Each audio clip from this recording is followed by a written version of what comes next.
Okay, so I think I'll start now. People are still joining, but I think we'll begin. And most people or many people watch the recordings that we make and post on our websites. All our calls are posted on our websites. Thank you everyone for joining. This is the fourth call on research projects that I've hosted here at the FOXP1 Foundation. We had a call with Dr. Genevieve Konopka on her gene therapy experiments. We had a call with Drs. Henning Froelich and Gudrun Rappold on their experiments with a potential small molecule treatment for FOXP1 syndrome. And we had a call concerning our Citizen platform and a project of Dr. Paige Seifer at Mount Sinai Hospital developing a possible clinical endpoint for trials. Today's call is really important. We're really happy to host Dr. Rujitha Wilson from UCLA, who's going to be conducting what I believe to be, the most important clinical study of patients, with FOXP1 syndrome, comprehensive, quantitative, following patients over time, and we'll get into those details in a moment. Before we start, I do want to take a few minutes to actually review the Citizen program because I feel like there are a number of patients and our parents in our community that don't know about Citizen. This was clear from some discussions on Facebook. And I'm not going to go through the whole presentation that we gave in the last talk, but I just want to give a kind of quick, 5-minute overview of what Citizen is all about. So let me begin and share some slides. So the FOXP1 Foundation is very happy and proud to partner with Citizen Health to enable a retrospective natural history study on FOXP1 syndrome. So let me say just a little bit about how that works and what Citizen Health does. Citizen Health is a platform that enables patients with rare conditions to access their medical data in one place. And there's two, advantages of this, or two things that arise from this. So first of all, patients have all their medical records that they may be seeing doctors. Our kids often see many specialists, often at different clinics. All the medical records will be accumulated in one place, and that makes it very convenient for you to share with another doctor if you happen to see another doctor. But the second part of it is, which is really, really beneficial for the foundation and trying to advance clinical trials, is that patients have the option to provide their medical data from their medical records for research. And the key point I want to stress is that's all de-identified. So before it goes to Citizen Health to analyze, your identity gets stripped away. And so just the clinical records of the symptoms that your child's facing, the records without the identity is what is shared. And they analyze the data and they put it in a form that can be studied and systematized. Um, and they create basically a whole collection of data on all the patients in our community.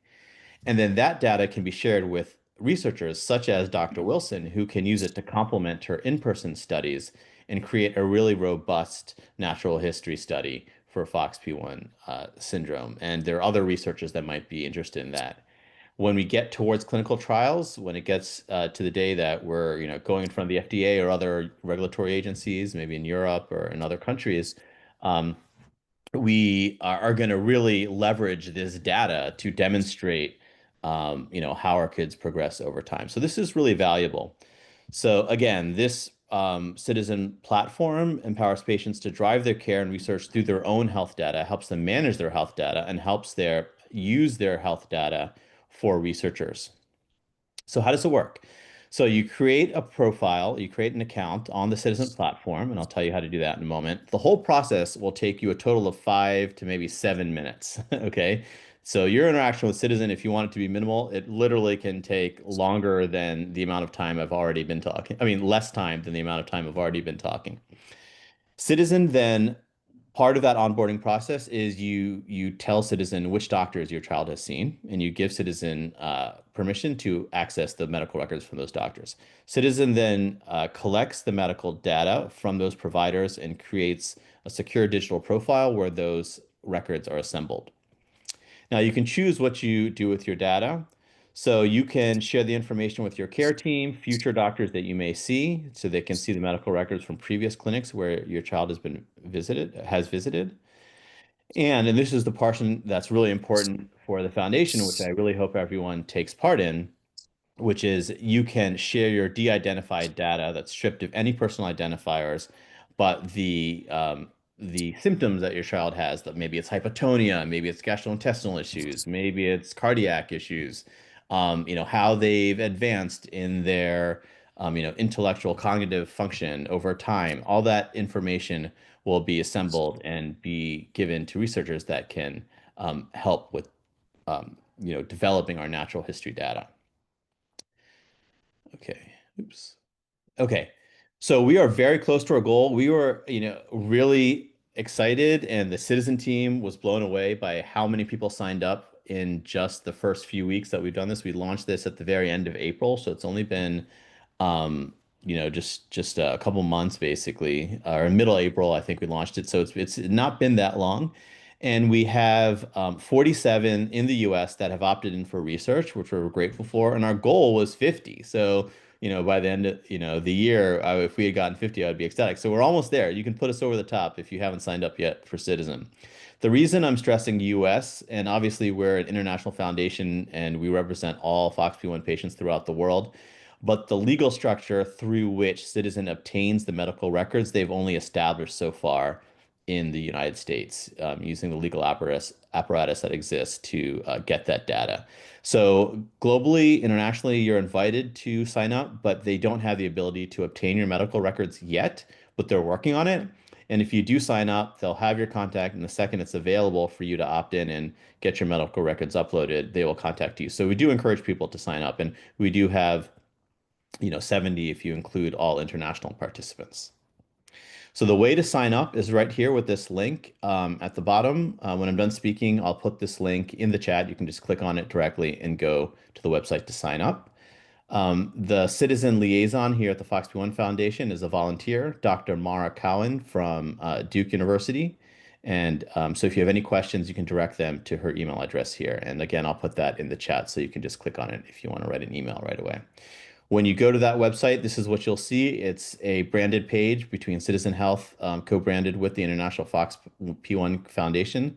So they'll know you're signing up for an individual that has FOXP1. You click on Get Started. And again, it takes 5 to 7 minutes. The longest part of the sign-up process is you're remembering all the doctors that your kid has seen and trying to put all the names of those clinics into the form.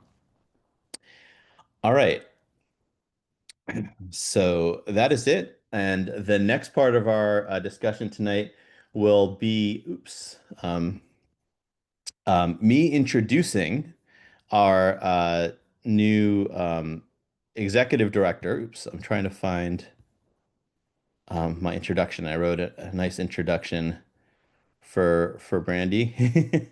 Okay, so let me go back and share my slide again. Okay.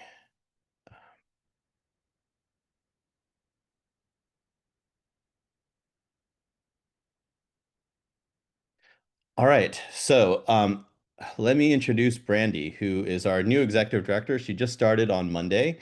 Brandi Underwood brings almost 15 years of diverse experience, with half of that in the nonprofit sector, developing expertise and leading programs, securing resources, and building meaningful partnerships. Her last 4.5 years have been dedicated to the rare disease space, and Brandi has long been a passionate advocate for disability rights. Holding a bachelor's degree in political science from West Virginia University, Brandi is a leading voice in health policy. She serves as board secretary of the Alliance for Headache Disorders Advocacy and on their policy committee. She was formerly the development, research, and advocacy manager at the Facial Pain Association. Brandi has served as co-principal investigator in helping develop a patient registry through NORD's I Am Rare program to ensure that all voices are represented in research. Brandi emerged through an extensive and thorough hiring search as the clear choice with the insight and experience to lead the International FOXP1 Foundation towards expanding our reach and impact. Brandi is the first and so far the only hired staff of the foundation, and we are so excited to welcome her on board and hit the ground running with new initiatives. If you'd like to share your ideas with Brandi on what more you'd like to see the foundation do, please email her at the address that I'll post in the chat when I'm done speaking. And so with that, let me turn the mic over to Brandi, who would like to give an introduction to all of you. Thank you so much, Hamid, and to Carl and Cheryl and each member of the board. It has been wonderful, warm welcome coming into the foundation. And so as we step into this exciting next chapter together, I'm honored to join you in advancing the mission of the International FOXP1 Foundation as your executive director. This foundation was created by families who came together across borders and backgrounds with a shared vision to build the community they needed and the future they believe is possible. The work ahead will continue to focus on empowering families while working to accelerate science and advance research that leads to understanding and hope, research like what you're going to hear about tonight. In the coming months, I'll be connecting with as many of you as possible. I'll be listening and learning and working alongside the wonderful board of directors to build upon the strong foundation that they have put in place. Together, we will strengthen our internal systems, grow our outreach, and expand programs that really reflect the global nature and diverse needs of our community.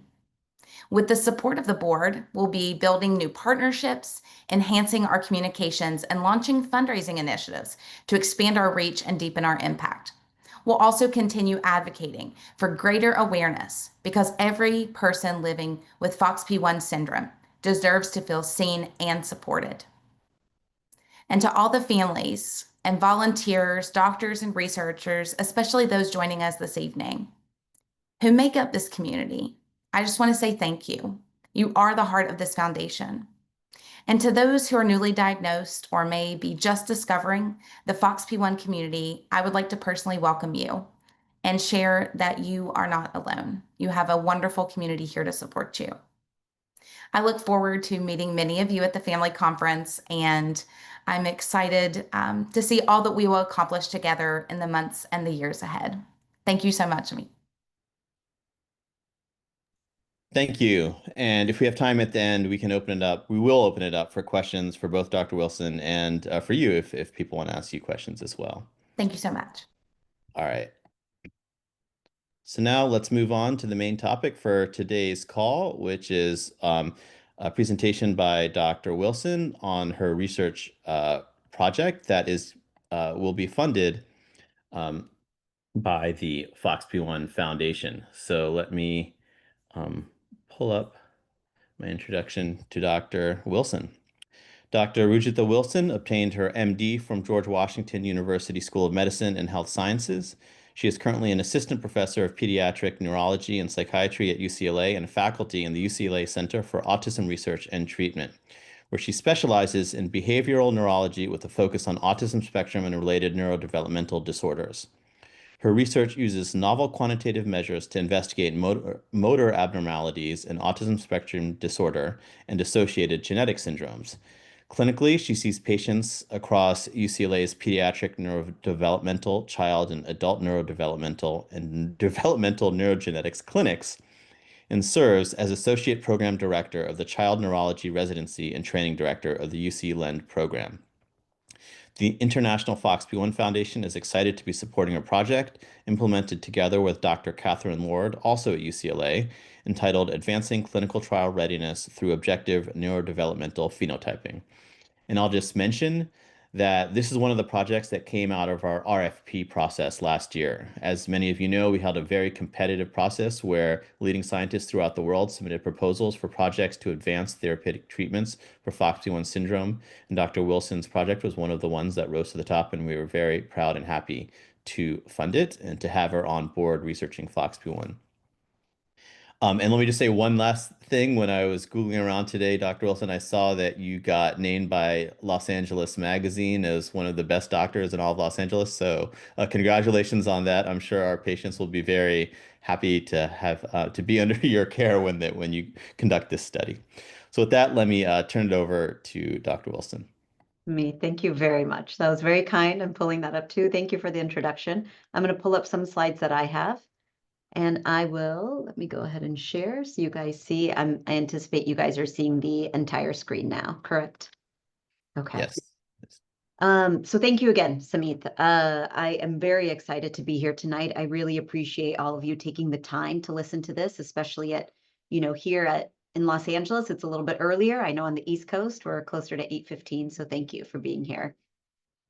And I am going to talk to you a little bit more in depth about, as Samit said, our recent proposal that was funded by the FOXP1 Foundation, termed essentially Objective Neurodevelopmental Phenotyping in FOXP1 Syndrome toward clinical trial readiness. I will say we are in the midst of a competition in the lab of trying to find a better and shorter acronym for everyone as a part of this study. So if any of you have any ideas, please let me know. I do like acronyms. We have things like Champion and I Move and other studies.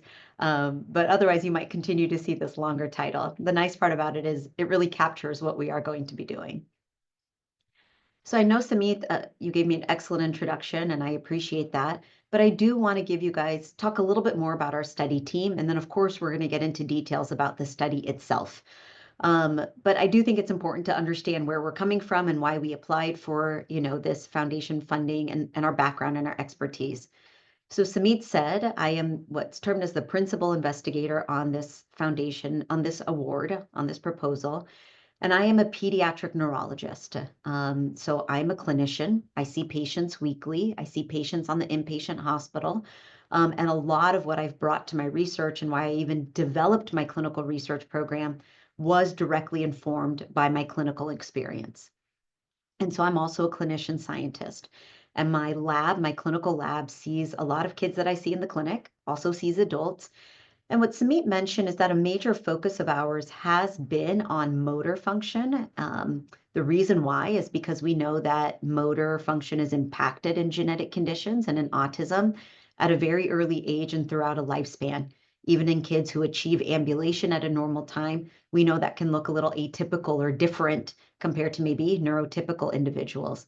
And we also know that motor function underlies very important areas of independence, of adaptive function, like feeding yourself, dressing yourself. And because we haven't done a very good job of measuring it well, it's been hard for us to understand how to best target it or treat it. And so that's been a big focus of our lab, but we don't study motor in isolation. We study communication, we study cognition, we study autism symptoms, we study behavior, we study early development, and we really work on understanding how those different domains interact and how they present. And so I'll talk a little bit more about our expertise in genetic conditions, but as I go through, our other study team members are tremendous. Dr. Catherine Lord, who you all who participate in the study will get a chance to interface with, is really a world-renowned clinical psychologist. She is most known in the autism space, but has had research studies across genetic conditions and other neurodevelopmental disabilities. And she has really created some of the measures, gold standard measures that we use in this space. So we're very excited to have her and her entire lab as a part of this team. Dr. David Elishoff is the director of the Department of Medicine Biostatistics Core. He is a biostatistician, but his particular focus, and I've worked with him, with Dr. Lord now for over about 6 years, and Dr. Elishoff for about close to 10 years. His focus really is on biomarker development and identification for trials, for clinical trials. And so I'm happy to get into more detail on that, but that's important because you can develop these measures, but you have to think about how to make them ready for a treatment study, for example. You have to examine their stability over time. You have to examine how they change within a person or across a group of individuals.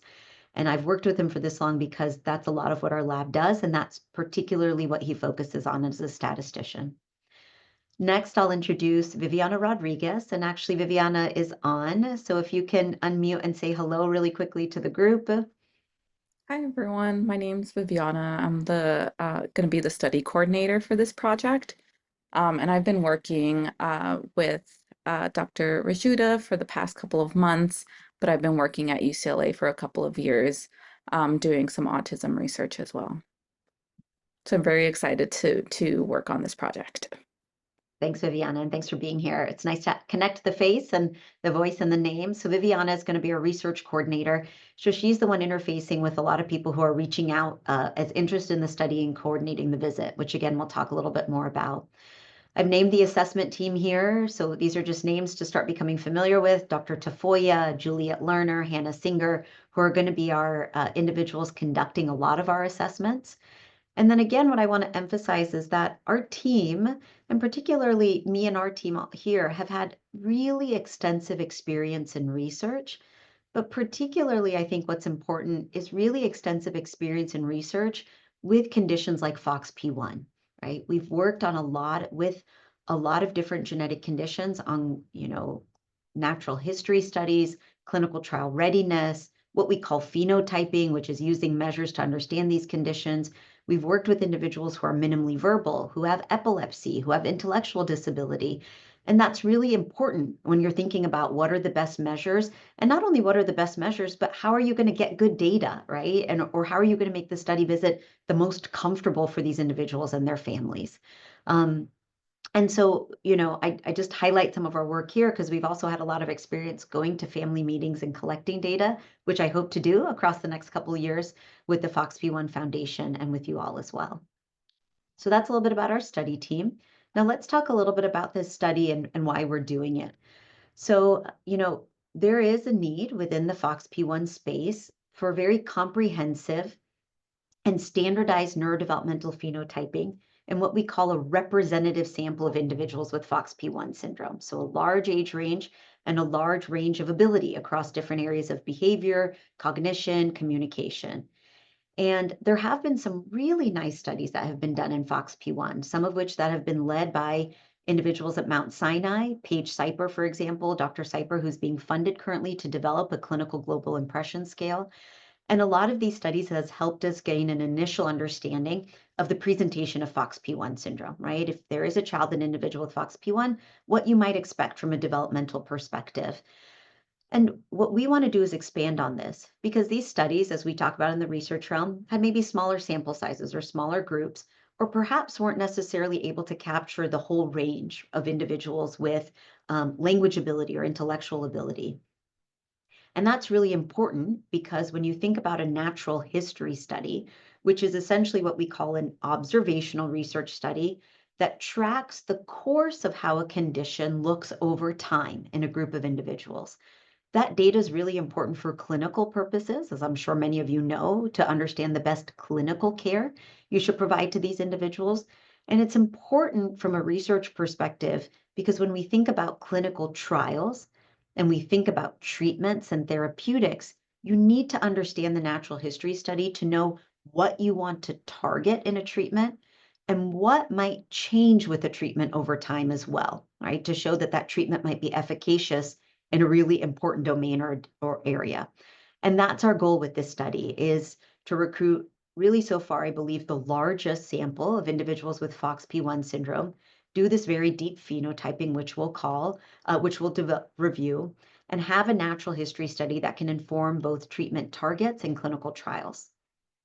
And our goal has been, through reading on the literature, speaking with board members, speaking with Samit and Carl, is to focus on key developmental areas and priorities that have been shown in previous literature and more recent literature that's been published by Dr. Seiper's group, and that's been raised by caregivers and individuals. And what I want to say is the fact that, we understand that as a part of working with a lot of different genetic conditions, I understand that you guys all devote a tremendous amount of time to your children, not only in terms of clinical care, right, in terms of therapies and appointments, but also studies, right? Asking you to be a part of studies, asking you to sign up for things, asking you to put in information. And what I can say is that our goal is truly to be focusing on large key priority areas. And when there are instances where we've already started developing those networks and collaborations, I think because a lot of parents often ask me this, our goal is not to be duplicative of what's already being done. It's to be working with other people so that the data that we're getting from this study is really unique and can complement other studies to move forward the goals of the foundation, of the families, and of the individuals, which is to be thinking about better clinical care and therapeutics for FOXP1 syndrome. So let's talk a little bit more about the study now. And so within this study, I kind of put some of the language that you typically see in some of our consents, which we have finished now and we're submitting to our institutional review board. but we're hoping to do a study to learn about neurodevelopment in children and individuals, adolescents with FOXP1 syndrome. I'll start with this and I'll kind of end it with this. We hope to enroll at least 40 individuals. So just keeping that number in mind, we're going to be coming back to you guys, really focusing on recruitment. And now let's talk a little bit about the age and number of visits. So we are enrolling individuals with FOXP1 from 1 to 20 years of age, okay? In individuals that are 1 to 10 years of age, our goal is to enroll them for 2 time points. And we'll go through the measures themselves. An initial, what we call a baseline time point, and another one 6 to 8 months later. For individuals 11 through 20 years of age, we will enroll them in 1 baseline time point with this very comprehensive set of measures that we're going to do. The study also has options for both an in-person visit at UCLA or a virtual study visit. And we specifically did that knowing the fact that this is a rare genetic condition. We want to increase accessibility, and we want to be able to recruit a larger sample for this study to get this data as well. But we have also budgeted for funding for families to travel to UCLA if they would like to do that, including a hotel stay, coming, flying over here, or driving with some families, maybe in the larger sort of Western area, to come to UCLA and do the studies as well. And we can talk to people about that on a one-on-one basis as they reach out to us with interest in the study. Now let's look a little bit about how this study is sort of set up, kind of what it looks like.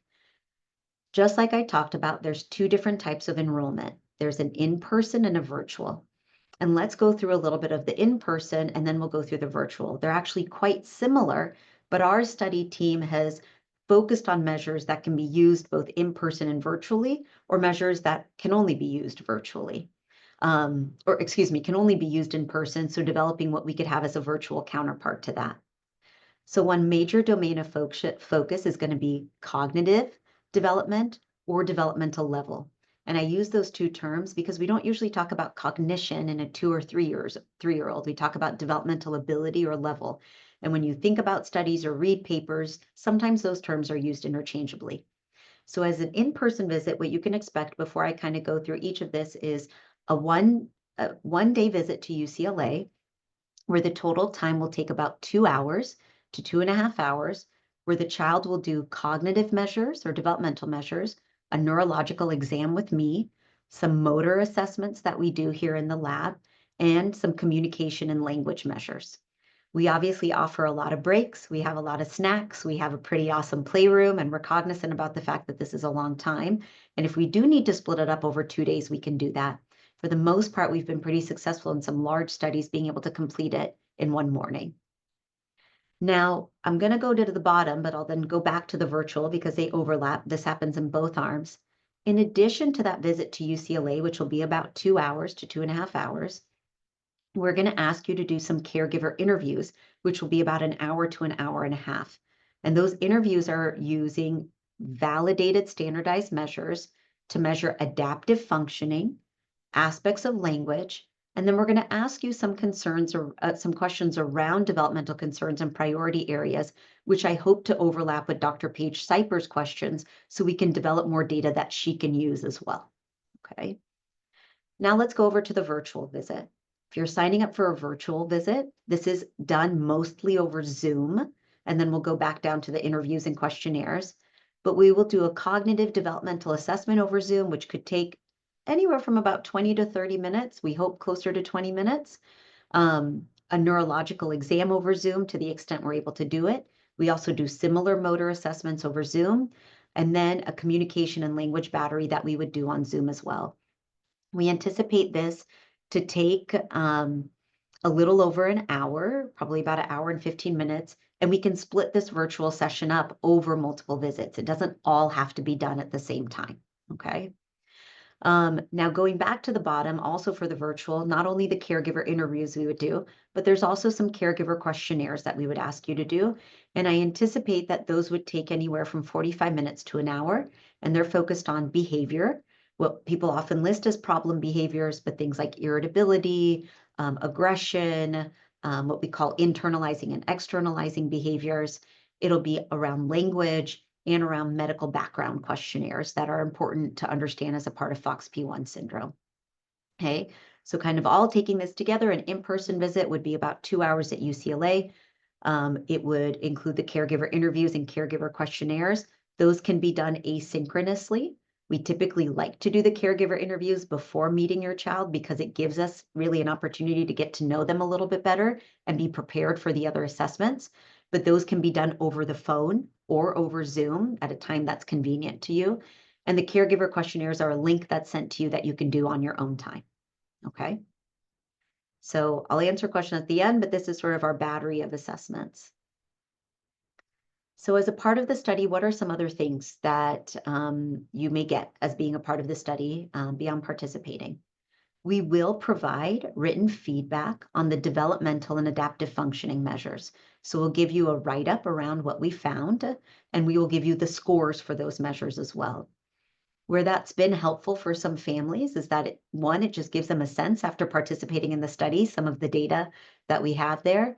Other families in our other studies have taken that back to their therapist or taking that back to their clinical providers to understand from some of these assessments of where their child may be.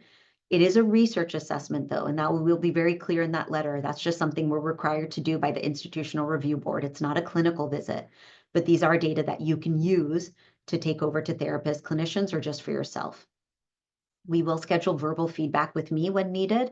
That sort of means it's open to pretty much anyone who participates in the study. There are some families who choose not to do that, but many families do, and we'll have about a 30-minute call where we can discuss the assessment itself and any questions that you might have. If you participate in the 1 study time point, you get $50, and in the 2 study time point, it's $75. I was going to mention something else with this also around with this. Oh, we pay for parking. And then in the families that would travel here, I already mentioned we would pay for travel costs as well as budgeted in the grant. I've put right here Viviana's contact information. We are still going through our institutional review board. So what that means is submitting our actual study to get approval to actually officially start recruiting and enrolling in the study. That has not been complete yet, but it would be okay for you to reach out to Viviana if you would like to at this time with your name and your information, and we keep it on a list to reach back out to you. But of course, once the study is approved, we'll kind of ping out with Samith and everybody to let you know that the study's ongoing. And again, I will say we do need you all to be successful, right? To actually be able to recruit 40 individuals and 20 of those individuals from more than one time point. We are hopeful that people will be interested in the study. Again, we recognize that this takes time and effort, so we are very flexible in working with you in the best way that is to split up these assessments.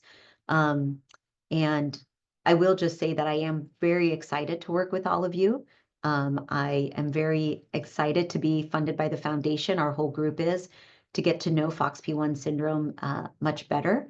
And I feel very, very optimistic about this study, the data that we're going to be able to get, and how it's really going to be able to inform better care and outcomes with individuals with FOXP1. So thank you for your time, and I'm very happy to answer any questions or review anything that I missed. Thank you very much, Dr. Wilson. So we'll go to questions in a moment. Let me just say one thing, which is, what we're hoping to get out of the study, why we're funding this study. I'm sure a lot of that is clear already. But there's 2 main benefits for this. One is just the information that we'll get, just actually having, quantitative assessment and, phenotyping of FOXP1 syndrome for individuals at different ages and changes over time, especially as measured by individuals who are seen twice. And that's half of it. The other half is our view towards clinical trials for actual treatments for FOXP1 that we're trying to develop. So as you know, we're funding several projects and researching into several specific treatments for FOXP1 syndrome, but you don't just show up to the FDA and say, hey, I found something and we want you to approve it. There's a lot that goes to getting approval, whether it's the FDA or other regulatory agencies throughout the world. And part of that is having a quantitative understanding of your condition and the way that individuals who are untreated, what their baseline looks like, what their phenotype is, how it changes over time.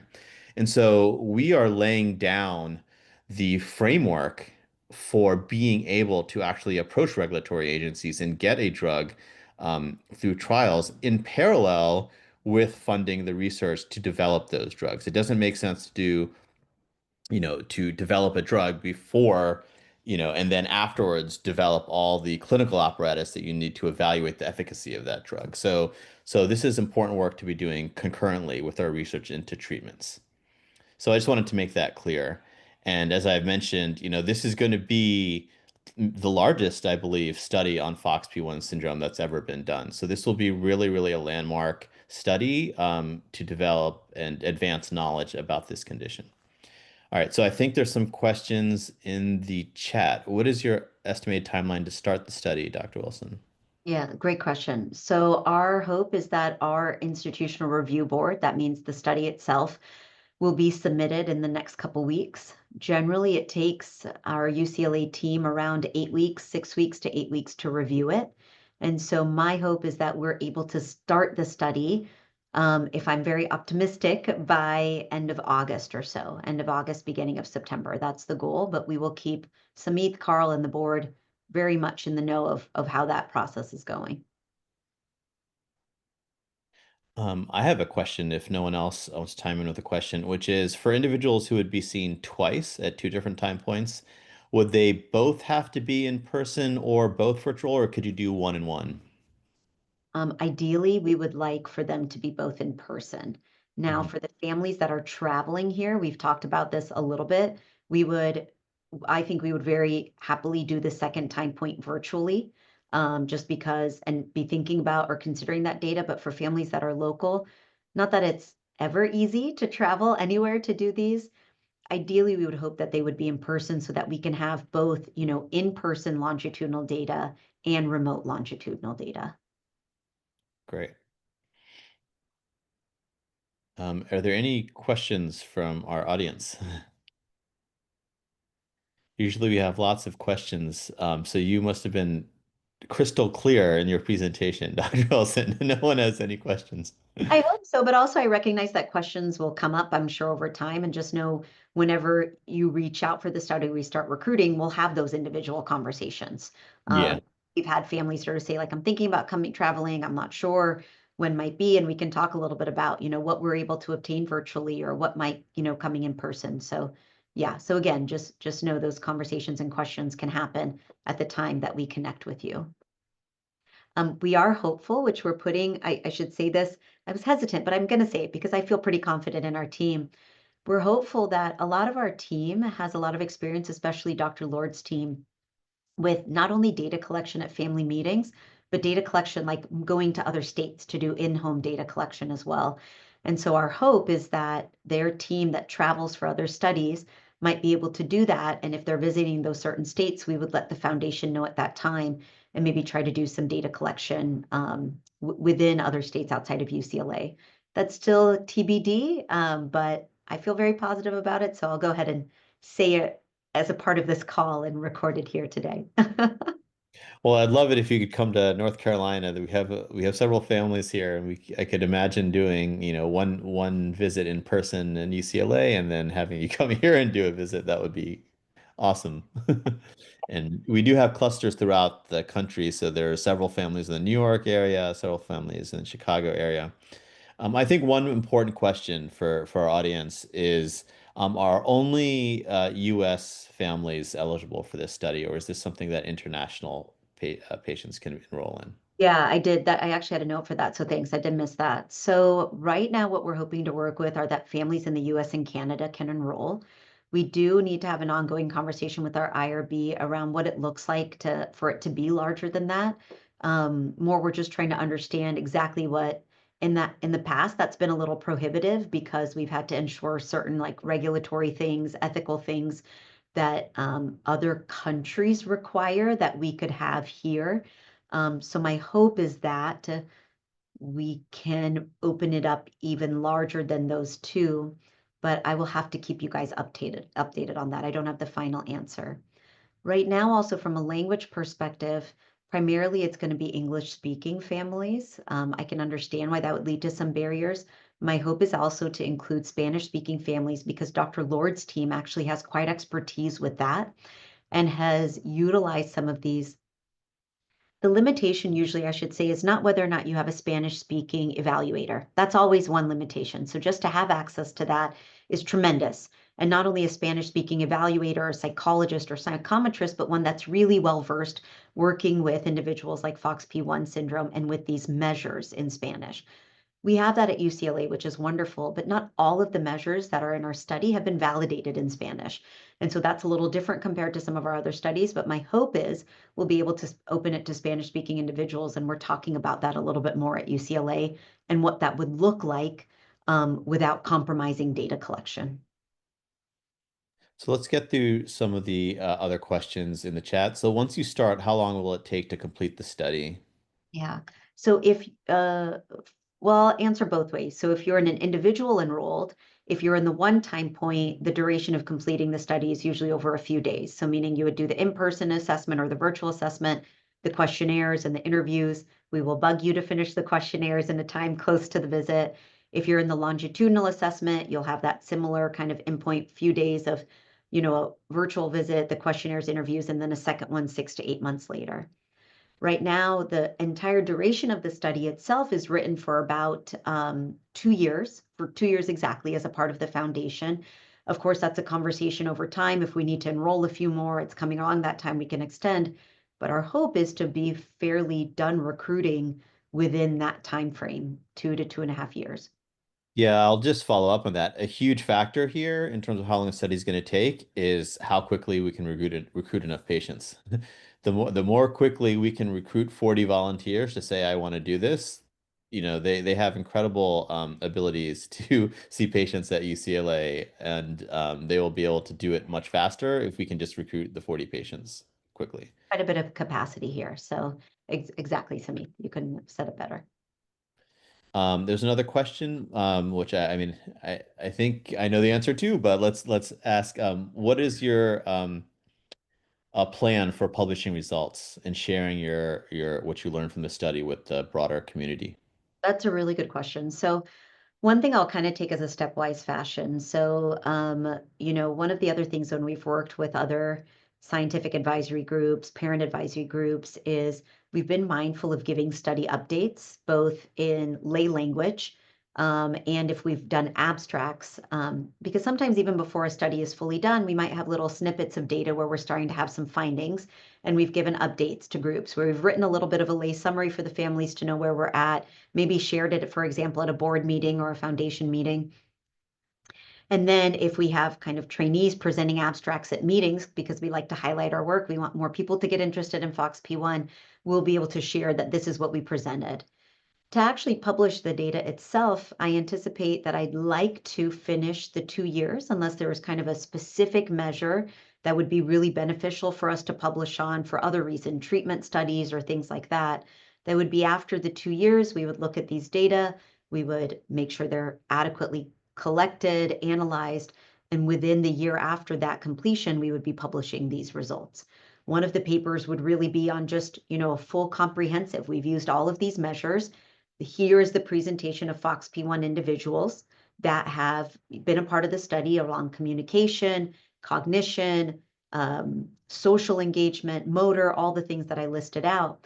And then subpapers around that would be things looking at, specific domains, or how do these domains interact? Does motor function impact some of these symptomatologies that we see? What's the change over time in the two time points that we see? So a little bit of a longer answer, but my hope is to give kind of updates along the way at points that we have sufficient data to be able to do that. But of course, updates on our progress.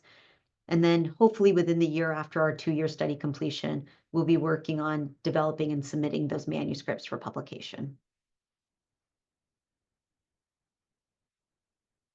So I think we've gotten to all the questions that are in the chat. If anyone had a question that wasn't addressed, please ping us again, or you can just unmute and ask.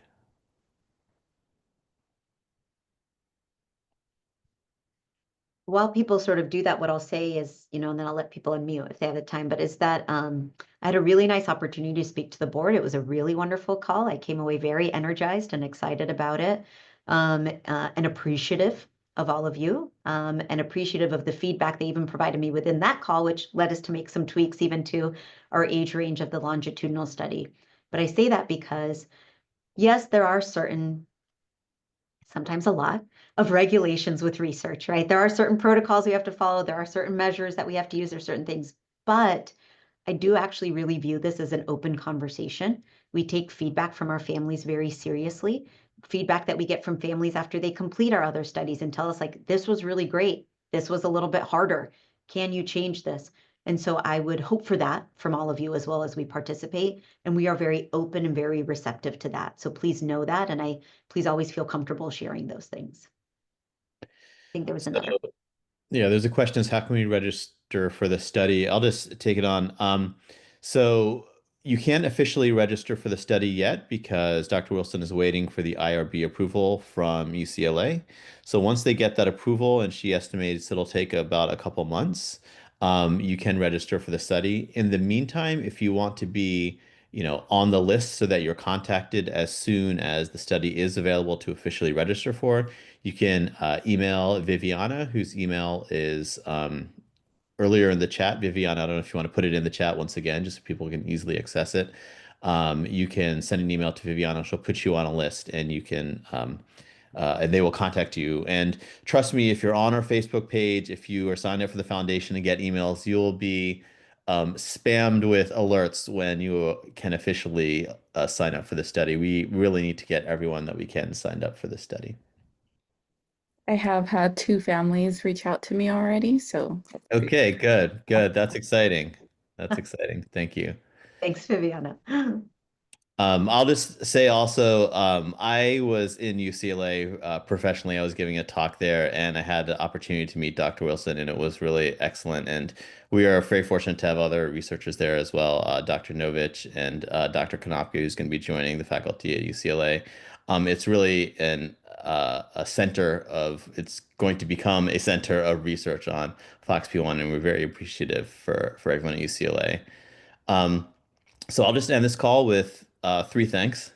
First of all, thanks to Dr. Wilson and Dr. Lord and Viviana and everyone on the team conducting the study. We're so excited that we were able to entice you to research FOXP1 with our RFP. That was part of the goal, is to get elite researchers like yourselves involved in studying FOXP1, and I'm glad it was successful. I want to thank all the parents who joined the call today and who have been supporting our foundation, who have signed up and been signing up for Citizen, signing up for RareX, coming to all these calls. We couldn't do it without your support, and the eventual goal is to, you know, get more information and get more help and improve the lives of all of our kids. And the last part of that is, again, to parents and to everyone else, our family and friends and connections who have funded the research, who made donations to the research arm of the FOXP1 Foundation to allow and enable studies like this to take place. This couldn't happen without all of your support, and I hope we have continued support from all of you for these studies, and you can see the impact that they're having. So thank you all very much, and good night. And I'm gonna stop the recording and stop the call now. Thank you very much, everybody. Good night. Thank you.